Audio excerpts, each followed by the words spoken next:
You never knew what a kid in the interview room might say to jolt you out of your slumber and back to your senses and force you to pay attention.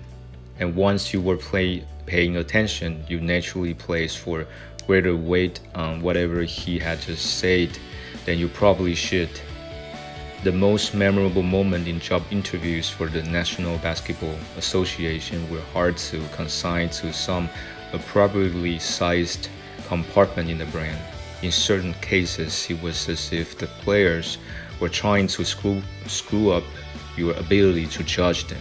For instance, when a Houston Rockets interviewer asked one player if he could pass a drug test, the guy had gone wide-eyed and grabbed the table and said, "You mean today?" There was the college player who had been arrested on charges, subsequently dropped of domestic violence, and whose agent claimed it been a simple misunderstanding.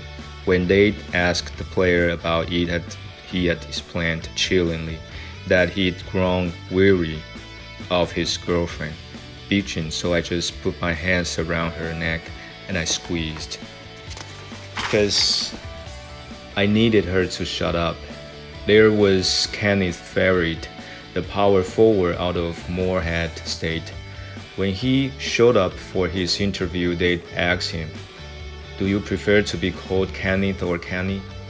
Manimal, Farid said he wanted to be called Manimal. What did you do with that? Roughly 3 out of every 4 of the black American players who came from NBA interviews, or at least came for interviews with the NBA's Houston Rockets, had never really known their father. It's not uncommon when you ask these guys who their biggest male influences was for them to say, "My mom." Say the Rockets director of player personnel, Jimmy Paulis, one said, "Obama." Then there was Sean Williams.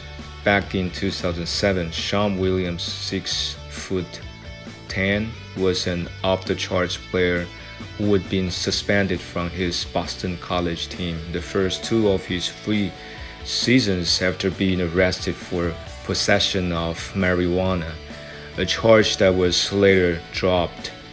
He'd played only 15 games his sophomore year and still blocked 75 shots. The fan referred to his college games as the Sean Williams Block Party. Sean Williams looked like a big-time NBA player and was expected to be a first-round pick in part because everyone assumed that his ability to get through his junior year without being suspended meant that he'd gotten his marijuana use under control.